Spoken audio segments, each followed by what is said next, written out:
голоса говорит пока. Пора. И пальто на гвозде, шарф в рукаве и перчатки в карманах шепчут: подожди до утра, до утра.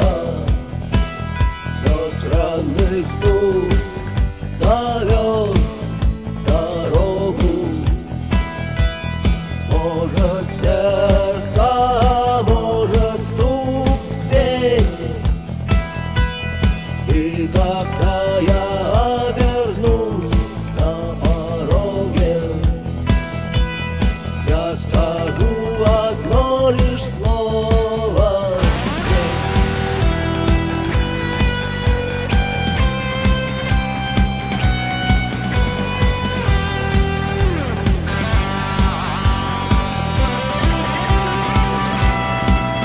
и опять на вокзал, и опять к поездам, и опять проводник выдаст белье и чай.